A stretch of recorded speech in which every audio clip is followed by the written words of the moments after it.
안녕하십니까. 여러분들 한 주간도 잘 보내셨지요? 이제 이번 시간에 이제 이번 주하고 다음 주만 아마 강의가 진행되면 이제 모든 강의는 다 끝나는 것 같습니다. 여러분들한테 또 이제 기말고사 또 안내도 해드렸는데 하여튼 마무리까지 잘 해주시기를 부탁을 드립니다. 자, 그러면 제 15장 청소년의 다문화에 대해서 알아보도록 하겠습니다. 자, 다문화의 이해, 그 다음에 다문화 청소년의 이해, 다문화 청소년을 위한 어떤 그 육성을 위한 과제, 이 세 가지를 해서 우리가 한번 살펴보도록 하겠습니다.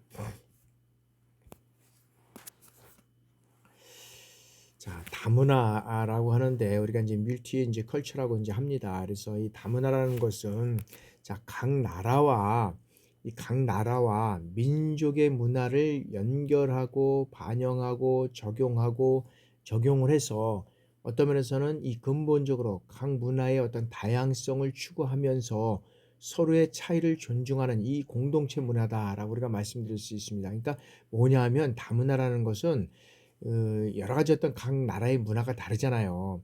그렇기 때문에 이 서로의 차이를 존중하는 겁니다. 각 나라의 문화가 다르기 때문에 서로의 차이를 존중하고 여기에서 이 공동체 문화를 형성해 나가는 것. 이것을 우리가 이제 다문화다라고 우리가 이제 말씀드릴 수 있습니다.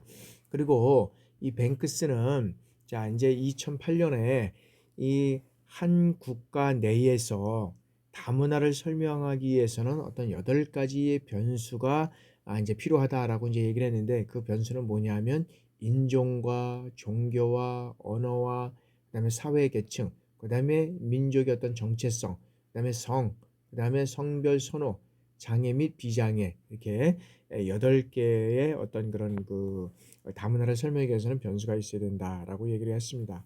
자, 이 뱅크스에 따르면 자, 다문화는 이러한 변수에서 비롯되는 어떤 각 사회 집단의 고유한 그 문화적 특성이 다양하게 존재하고 있음을 강조하고 있다는 거죠. 그리고 주류 또는 어떤 비주류 집단이 자신의 어떤 문화적인 어떤 정체성을 유지하고 그 다음에 상호 동등하게 인정하며 존중하는 데서 시작된다고 이제 얘기를 하고 있습니다. 그래서 이러한 측면에서 볼 때 다문화는 다양한 이 문화가 어떤 면에서는 공존하는 상태다. 즉 뭐냐면 다양한 생활 양식이 공존하는 이런 상태를 우리가 다문화라고 우리가 이제 정의할 수 있다라고 말씀드릴 수 있습니다. 그러면 다문화를 이해하기 위해서는 이제 여러 가지 어떤 그런 그 사항들이 있는데 이 내용들을 한번 하나씩 한번 살펴보도록 하겠습니다. 자, 소통 체계의 혁신과 외국인 노동자의 어떤 그런 자발적인 이주와 그다음에 국제 결혼 등 이런 어떤 전형적인 다문화 유형에 이제 이런 것들이 속한다라고 할 수가 있죠. 그런데 이 교통과 인터넷 통신의 발달을 통해서 국가 간에 어떻게 돼요? 이제 경계가 이제 허물어지는 거죠.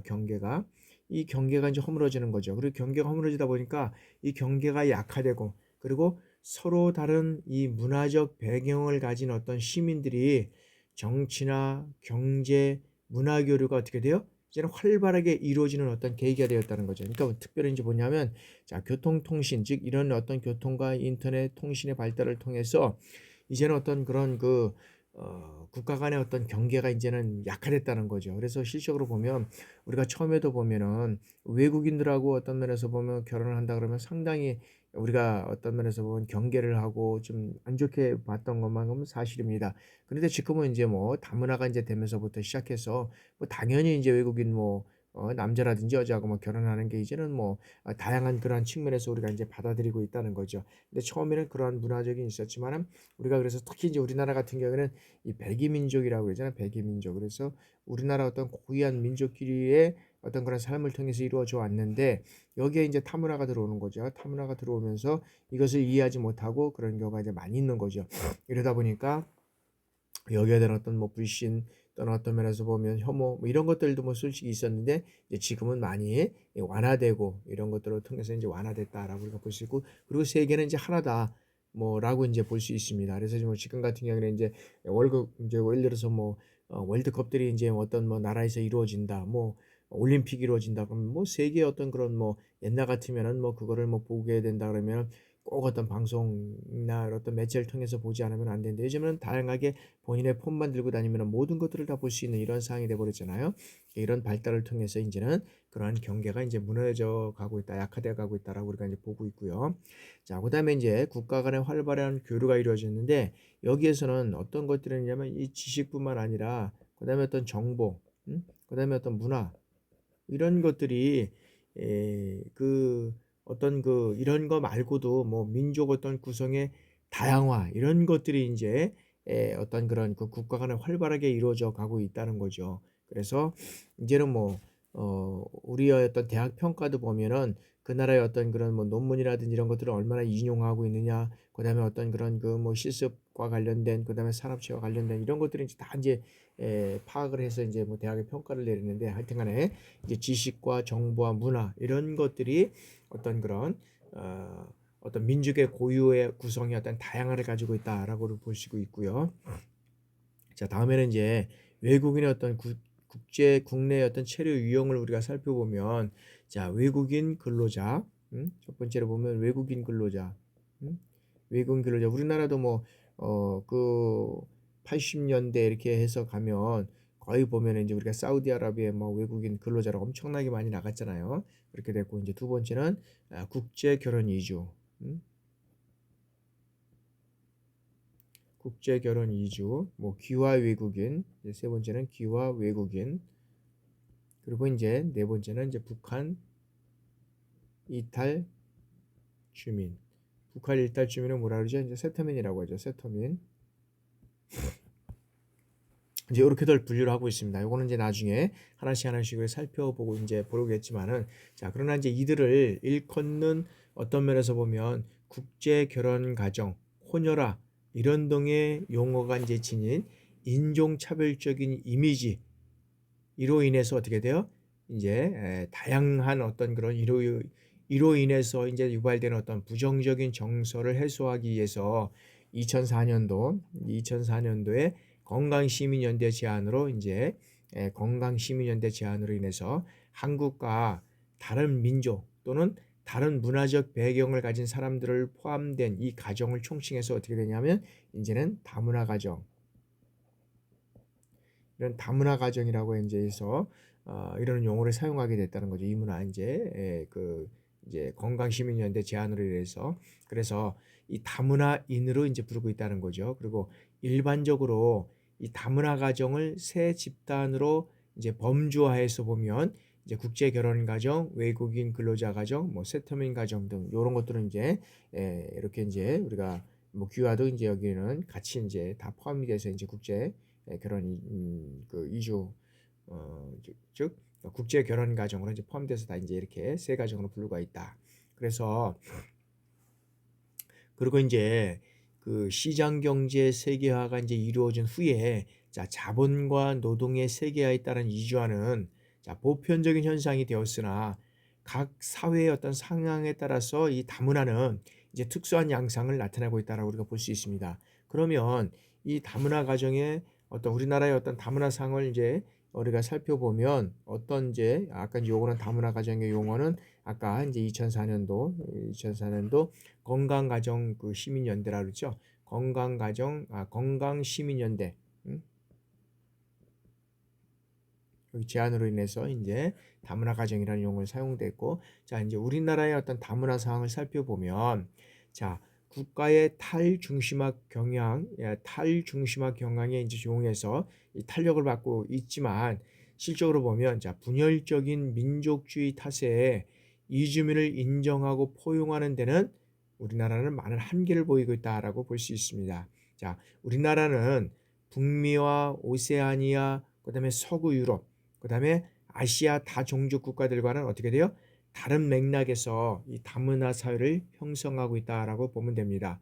특히 인제 미국이라든지 뭐 캐나다, 호주 이런 나라들처럼 다문화 어떤 주의가 국가 건국 이념도 아니고 특히 인제 영국이나 프랑스, 독일처럼 이주민의 어떤 다문화 시민권이 부각될 만큼 이 어떤 그런 자유민주주의가 성숙된 상황도 아니라는 거죠. 그리고 인도네시아나 이 말레이시아처럼 다종족의 어떤 그런 역사적 배경을 갖고 있지도 않다는 우리나라는 이제 이러한 측면에서 실질적으로 보면 어떤 그런 그 타문화를 어떤 면에서는 인정하고 그다음에 포옹하고 어떤 그런 것들에는 우리나라는 좀 한계가 있다라고 우리가 볼 수 있다는 거죠. 그래서 자, 우리나라는 이제 김영삼 정부를 통해서 이제 세계화 선언과 함께 이제 어떻게 됩니까? 자본시장과 이 노동시장이 개방되면서 이제 여기다는 자본시장, 그다음에 이제 노동시장이 이제 개방화되면서 이게 이제 개방화되면서 어떻게 해요? 세계화의 흐름 속에서 이제는 어떤 산업 연수생 고용 허가제 정책이라는 것이 이제 2004년도에 이제 이렇게 이제 들어서면서 있었고, 그다음에 한칠레 FTA 발표가 2004년도에 있었고요. 그다음에 한이 이제 그 EU죠, EU라고 하는 이제 FTA 발효가 2011년도에 있었고, 그다음에 한미 FTA 발효가 2012년도, 그다음에 한중 FTA가 2015년. 이런 어떤 국가 주도로 탈중심화 정책을 추진하고 이제 있다라는 거죠. 그래서 우리나라는 여성들의 어떤 고학력화, 그다음에 여건 신장, 그다음에 취업과 육아의 어떤 어려움으로 인해서 이제는 어떤 면에서는 저출산이 이제 심화되고 있다는 거죠. 그래서 고령화로 인해서 어떻게 돼요? 노동 인구가 이제 감소하면서 외국인 노동자의 유입이 이제는 증가하게 됐다라고 이제 볼 수 있다는 거죠. 그리고 이제 도농의 양극화, 이 도농의 어떤 양극화 현상이 이제 이루어지는 거죠. 양극화로 인해서 농촌 인구의 어떤 공동화 현상을 예방하기 위해서 어떻게 됩니까? 이제 국제 결혼이 이제 급증하고 있습니다. 그래서 농촌의 총각들이 결혼을 못 하는 겁니다. 왜 그러냐면 다들 서울 쪽으로 올라가서 예를 들어서 이제 업무를 하고 뭐 일을 하고 이제 이러다 보니까 남아 있는 농촌의 총각들은 이제 실적으로 보면 이제 어떤 면에서 결혼을 못 하다 보니까 이제 국제 결혼이 이제 급증하고 있다는 거죠. 그리고 분단이라는 민족의 어떤 특수한 상황으로 인해서 북한이 탈주민이 증가하고 있다는 거죠. 그리고 이제 우리가 이제 앞에서 살펴봤듯이 그 다른 사회들과는 여러 가지 면에서 이제 우리가 이제 차이를 보이고 이제 있다라고 이제 보는 거죠. 그래서 이제 특히 보면 이제 우리나라의 어떤 결혼 이민자를 중심으로 한 어떤 사회 통합 정책, 이것들을 한번 살펴보면 자, 우리나라만의 어떤 그런 독특한 문화적 상황이라고 우리가 볼 수 있다는 거죠. 왜 그러냐면 자, 한국 남성과 결혼 이주 여성들 사이에서 태어난 자녀들은 어떻게 돼요? 한국의 어떤 그런 이제 부계 혈통을 이어준다는 면에서 가장 주목받는 어떤 그런 사회적 배려의 어떤 그런 대상자라고 우리가 볼 수 있다는 거죠. 그리고 이러한 어떤 이제 혈통주의, 즉 부계 혈통으로 인해서 자, 북한 이탈 주민의 경우에도 이제 적용이 되고 있다는 거죠. 그래서 이들에 대한 어떤 정착금 지원이라든지 뭐 대학 진학 혜택 이런 것들을 통해서 다른 이주민들과는 어떻게 돼요? 비교할 수 없을 정도로 이제 폭넓고 다양한 이런 어떤 정책들을 우리가 통합 정책들을 이제 펴나가고 있다라고 보고 있다는 거죠. 그렇게 되면 이제 이처럼 우리나라에서 다문화는 어떤 세계화라는 어떤 거시적인 이런 변화만을 원인으로 보기에는 어려운, 그리고 다소 폐쇄적이고 선별적인 성격을 띠고 있다라고 우리가 볼 수 있다는 거죠. 그래서 다른 나라들과는 어떤 다른 분단이라는 특수한 환경과 어떤 문화적 전통을 지니고 있지만은, 하지만 미래 우리 사회의 어떤 결혼이라든지 출산과 같은 인구학적 그런 변인이 크게 변화될 가능성을 제외했을 때 우리나라의 어떤 그런 경제적 규모를 유지하기 위해서 이주민의 유입은 어떻게 돼요? 기정사실화되어 있다라고 우리가 볼 수 있다는 거죠. 따라서 다문화 교육을 통해서 다양한 문화적 배경의 어떤 민족들이 자신의 문화 공동체와 국가나 지역, 그다음에 나아가서는 어떻게 돼요? 세계 공동체 시민으로 살아갈 수 있는 어떤 이런 이 지식과 어떤 기술, 그다음에 어떤 가치관 이런 것들을 습득할 수 있도록, 그다음에 법적으로, 그다음에 제도적으로 이런 어떤 기반을 우리가 마련해야 이제 한다라는 것이죠. 그러면서 다양한 것은 뭐냐면 이제 대외동포특별법에서 이제 이 조선족과 고려인을 어떤 민족적 고려에서 이제 처리하면서 탈민족주의적 지향성을 드러내고 이제 있다라고 우리가 볼 수 있다는 거죠. 그래서 혈통주의와 단일 민족주의 어떤 관행에서 이제 미약 하나만 어떻게 돼요? 소수 문화에 대한 그 인정과 이제 간용을 보이고 있다라는 것이죠. 자, 이러한 점에서 현재 우리나라는 이주해 온 외국인 노동자나 어떤 결혼 이주 여성 그리고 유학생 그리고 이들 가족들을 온정주의와 이제 동아주의 입장에서 사회 통합의 대상으로 이제 간주하고 그다음에 소수 문화 주체들의 어떤 재서열화 그다음에 재인종화를 이루한 가정에 있다라고 우리가 볼 수 있다는 거죠.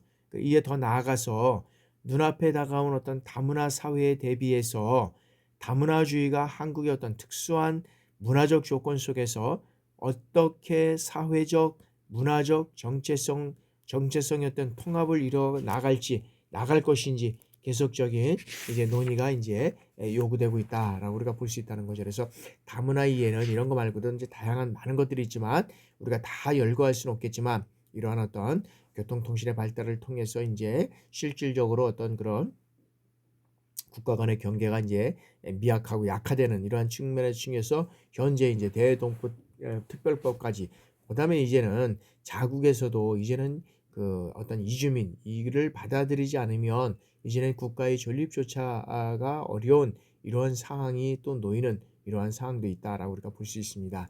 그래서 이러한 어떤 그런 다문화를 이제 우리가 이해하는 측면에서 가고요.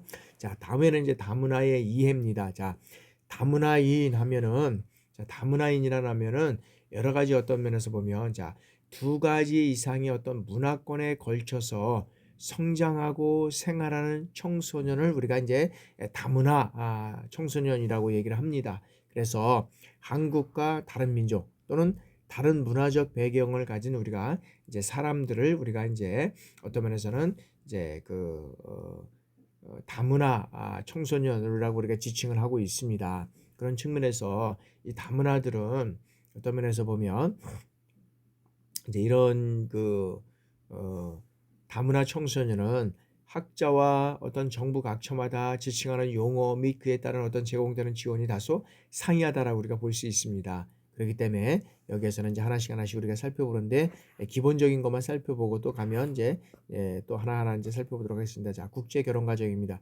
국제 결혼 가정은 한국인 아버지와 외국인 어머니 가정, 반대로 한국인 어머니와 외국인 아버지 가정 이걸 이제 우리가 국제 결혼 가정이다라고 우리가 말씀드릴 수 있고요. 자, 외국인 근로자 가정은 외국인 근로자가 한국에서 결혼한 가정 그리고 본국에서 결혼해서 형성된 가족이 어떻게 돼요? 이제 국내에 이주한 가정을 이제 외국인 근로자 가정이라고 하고요. 그다음에 이제 세터민 가정은 북한에서 태어나서 어떻게 돼요? 한국에 입국한 가정 또한 북한에서 본국으로 입국해서 결혼한 가정을 우리가 이제 세터민 가정이다라고 이제 얘기를 하고 있습니다. 그래서 분류는 국제 결혼 가정, 외국인 가정, 세터민 가정. 우리가 이제 아까 다문화에서 이제 우리가 크게 이렇게 이제 분류를 하고 있었잖아요. 여기에 대한 이제 세밀한 것은 다시 한번 우리가 이제 확인해 나가도록 그렇게 하겠습니다. 자, 이제 이런 다문화 상황 속에서 우리나라의 어떤 다문화 상황을 우리가 살펴보면 금방도 말씀드렸지만 이 다문화 상황은 이제 국가주도의 어떤 탈중심의 정책을 펴나가고 있다라고 우리가 볼 수 있죠. 그리고 이제 어떤 폐쇄주의적이고 선별주의적인 이런 어떤 그런 문화와 그다음에 결혼 이민자 중심으로 사업도획 정책을 이제 우리가 이런 어떤 그런 폐쇄주의인 거하고 사회도급 정책을 이렇게 편하기 위한 지금 어떤 그런 위치에 있다라고 우리가 볼 수 있죠. 그래서 여기에서 보면 우리가 국가주도로 탈중심화 정책을 펴지 않으면 안 되는 건 뭐냐면 이 결혼 이민자 중심을 통해서 사회 정책을 펴지 않으면 우리나라는 저출산 고령화로 인해서 상당히 좀 어려운 이런 경우를 좀 이제 겪어가고 이제 있다라고 우리가 볼 수 있습니다. 지금이니까 그나마 그래도 이렇게 버텨서 가지만 앞으로 가면 우리나라의 어떤 그런 출산율이 어떤 면에서 보면 우리나라에는 어떤 면에서 보면 1.0도 안 됩니다. 그러니까 한 가정이 결혼을 해서 이 부모 남녀가 결혼을 해서 낳는 가정이 한 명도 안 되는 건데 0. 어떤은 7, 뭐 8, 요 정도 이렇게 됐다는 거죠. 그러다 보니까 한 명도 안 되는 거죠. 그러다 보니까 어떻게 돼요? 저출산이 되고 우리가 이제 고령화되다 보니까 그러면 이런 어떤 상황 속에서 우리나라는 어떤 다문화 일위 정책을 펴지 않으면 안 된다는 거죠. 그리고 이제 도농의 양극화다. 그러니까 뭐 도시의 어떤 그런 도시에는 사람이 좀 많지만 농촌에는 어떤 면에서 보면 총각밖에 없다. 총각이 어떤 그런 늙은 총각, 뭐 예를 들어서 나이 많은 총각밖에 없다. 그러면 이들을 어떻게 될 것이냐. 그래서 그 여러 가지 어떤 그런 그 이주민들이라든지 외국인들을 통해서 이제 결혼하는 이런 측면이 이제 많이 있다. 그래서 이제 지금 가보면 지금 이제 시골에 가면은 이제 다문화 이 가정이 아닌 가정이 이제 없을 정도로 많이 있다라고 우리가 이제 볼 수 있고요. 그래서 국가적으로 이런 어떤 폐쇄주의고 선별적인 이런 어떤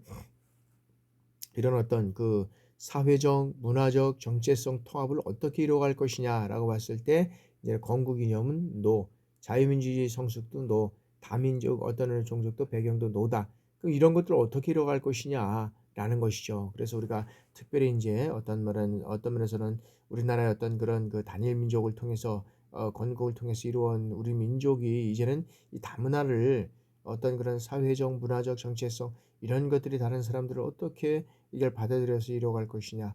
그러니까 본인의 어떤 그런 면에서 보면 그쪽에 보면 어떤 한계도 있지만 이러한 것들을 잘 해결해 갈 때 이제 우리나라는 특별히 이제 부계혈통주의잖아요. 그다음에 사회적 배려 대상자를 통해서 아까도 이제 말씀드렸다시피 이렇게 이제 이뤄가고 있다라고 우리가 보고 있잖아요. 그래서 이제 특별히 이제 우리나라의 어떤 그런 다문화 상황을 통해서 어떻게 그러면 이러한 사항들을 이뤄갈 것이냐.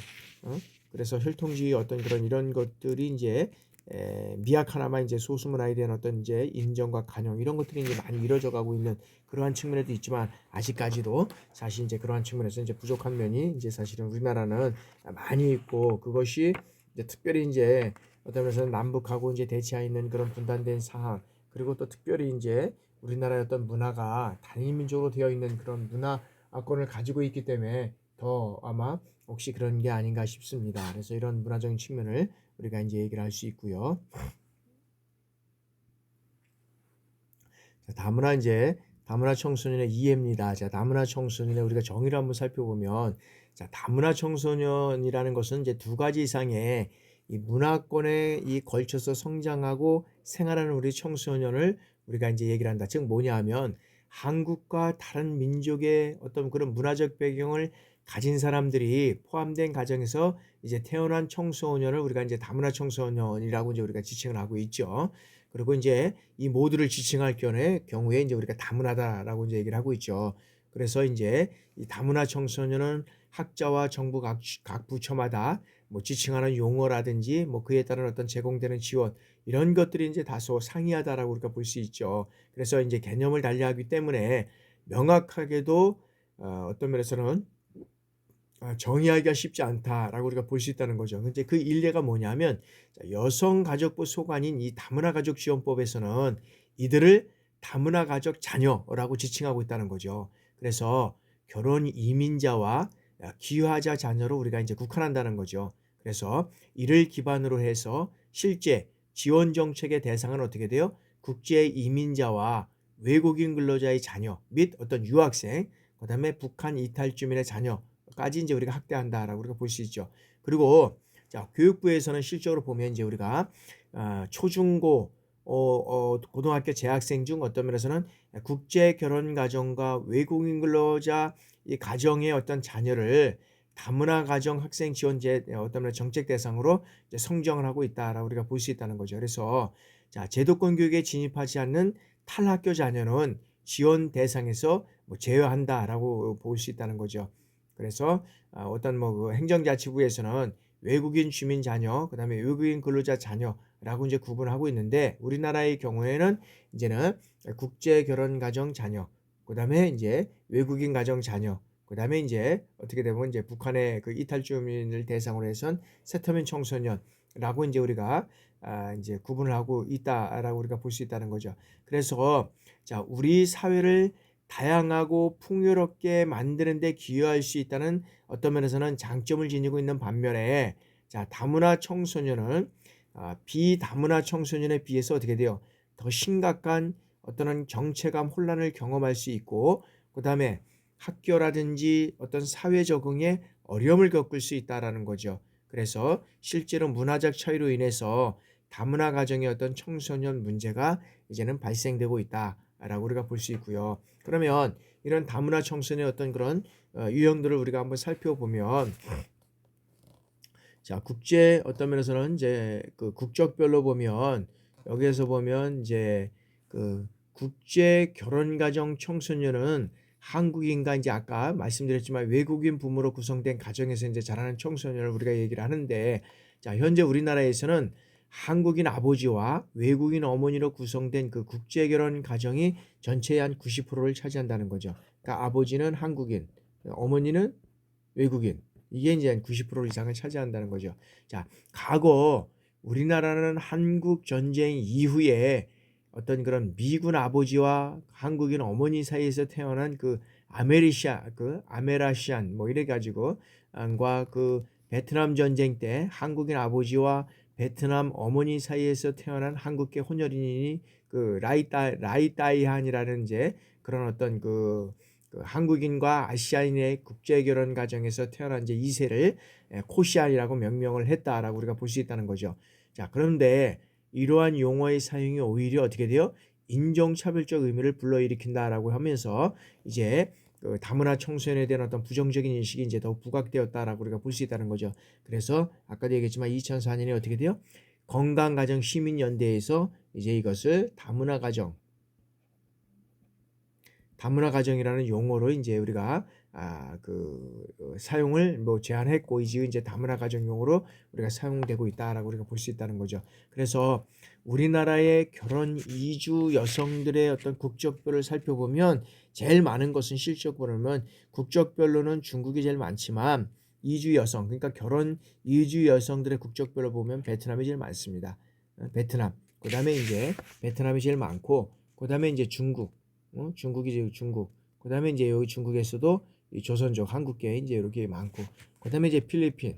그다음에 여기에서는 이제 안 보지만 이제 캄보디아, 캄보디아가 요즘 많고요. 그다음에 이제 일본. 그다음에 이제 또 미국도 많습니다. 미국, 몽골도 있고요. 이런 순서로 이제 우리가 어떤 그런 최근에 이제 몇 년 사이에 국제 결혼 가정 자녀가 이제 늘어나고 있다는 거죠. 그럼 이는 왜 그러냐? 자, 출산율 저하로 인하고, 그다음에 농촌과 도시 간의 어떤 인구 이동, 그다음에 양성평등 관점의 어떤 이런 것들이 확산되면서 이제 세계화 성비 불균형에 대해서 이제 비롯된 것이다라고 우리가 볼 수 있다는 거죠.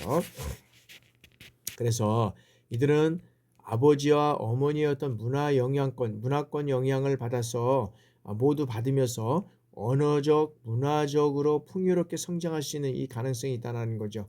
그러나 어떻게 돼요? 대부분의 이 다문화 청소년들은 어머니의 한국어 미숙으로 인해서 의사소통에 어려움을 겪거나, 그 다음에 교육 현장에서 뒷바라지를 못하는 어떤 양육자로 인해서 학교 부장 후에 문제를 겪게 된다라고 우리가 볼 수 있다는 거죠. 그리고 이들은 부모의 어떤 맞벌이로 인해서 이제 방치되면서 자아 정체성 혼란을 겪거나, 그다음에 지역 사회에서 어떻게 돼요? 통합되지 못하는 이 소외감을 겪고 있는 이러한 것들이 이제 많이 나타나고 있다라고 우리가 볼 수 있다는 거죠. 그리고 이제 다양한 언어나 문화적 이런 어떤 자산을 지니고 있고, 그다음에 정체감 혼란으로 인해서 지역 사회나 어떤 통합에 어려움을 겪고 있다라는 거죠. 그리고 실제로 보면 이제 외국인 이제 어떤 근로자라든지, 그다음에 어떤 국제 결혼을 해서 온 그 외국인들에 대해서는 어떻게 돼요? 문화적 갈등이라든지 소외감 이런 것들이 이제 또 이루어져 갈 수 있다는 거죠. 그래서 기본적 권리 보장에 어려움을 겪을 수 있다라는 겁니다. 그래서 기본적으로 이런 어떤 국제적으로 이런 어떤 결혼을 통해서 또한 살아가길 원하는 사람들은 실적으로 보면 어떤 그런 문화적인 것은 우리가 어떤 갈등을 해소할 수 있는 것은 조금 어떤 면에서 우리가 좀 양보를 하고 뭐 이렇게 한단다로 할 수 있겠지만, 실적으로 보면 기본적인 어떤 그런 인권 보장, 그다음에 어떤 그런 한국어가 좀 서툴러서 진행되지 못한 여러 가지 어떤 그런 사항들이 있잖아요. 그런 것들을 통해서 이제 또 어려움을 겪는 경우가 많이 있다는 거죠. 그리고 학업과 교우 관계 진로 선택에 이제 어려움을 겪고 있다. 그래서 실적으로 보면 이런 어떤 외국의 지금 다문화 청소년들이 학업과 교우 관계에 있어서 진로 선택에 사실 어떤 많은 어려움을 겪고 있는 것들을 많이 보게 됩니다. 그래서 저 같은 경우에도 이제 뭐 이렇게 보면 다문화를 중심으로 해서 이제 어떤 그런 교회라든지 어떤 그런 기관에서 인제 이런 것들을 인제 하는 게 좋겠다. 그래서 이런 어떤 그런 그 다문화적인 어떤 그런 대상에는 뭐가 제일 좋겠습니까? 자기가 여러 가지 어떤 좋아하는 어떤 그런 프로그램을 개발할 수 있고 또 거기에 참여해서 이런 다양한 문화를 경험할 수 있는 이러한 어떤 요소들이 좀 많이 있어야 되지 않을까 생각을 합니다. 그래서 특히 인제 이 학업과 교우 관계에 있어서 어려움을 겪고 있고 이런 것들이 잘 안 되니까 '진로 선택에도 어려움이 있을 수밖에 없다.'라고 우리가 볼 수 있다는 거죠. 그래서 그러한 측면에서 우리가 이 다문화에 대한 어떤 그런 것들을 다시 한번 우리가 좀 이런 그 체계를 통해서 제도적으로 정책적으로 좀 해 나가야 되지 않아야 될까 이렇게 생각을 해 봅니다. 다문화 청소년할 때 실태를 우리가 한번 살펴보도록 하겠습니다. 이런 다문화 인제 이런 실태를 보면 자 우리나라에서는 1990 년대 인제 초부터 지속적으로 국내 체류 외국인이 늘어나다가 지난 15년 사이에 인제 급격히 국내 체류 외국인이 어떻게 면에서 보면 이제 증가하게 되는 거죠. 그러면서 다인종 다문화가 인제 공존하는 사회로 변화하고 있다라고 우리가 볼 수 있다는 거죠. 그래서 현재 총 인구 대비 외국인 주민 비율은 이제 청문회에서 볼 때는 어떤 면에서는 4% 외국인 총 인구 대비해서 이제 전체 학생 대비는 0.86%지만 우리나라가 어떤 면에서는 이제 총 인구 대비 외국인 이 비율이 4%라는 겁니다. 4%. 그래서 여기에서는 한 205만 정도 그다음에 4천 한 621명 여기에 이렇게 조사됐다는 거죠. 자, 외국인 주민 최초 조사 연도인 이제 2006년도 같은 경우에는 실적으로 보면 약 3.8배가 증가한 수치. 그다음에 행정안전부 이제 어떤 그런 통계 자료에 이제 의하면 외국인 자녀는 어떤 면에서는 이제 외국인 자녀는 이렇게 이제 많아졌다는 거죠. 어,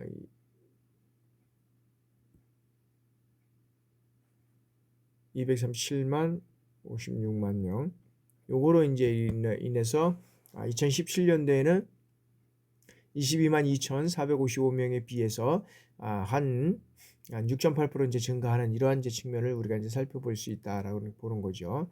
자, 그 어떤 그 유형별로 이제 뭐 살펴보면 자, 귀화하였거나 아직 외국 국적을 보유하고 있는 어떤 그런 귀화 및 외국 국적 자녀는 여기에서 보면 한 4.8% 정도가 이제 뭐 되고 있다는 겁니다. 그래서 출생과 동시에 한국 국적을 취득한 이런 어떤 그런 국내 그런 출생 자녀가 실질적으로 보면 22만 6,146만 명.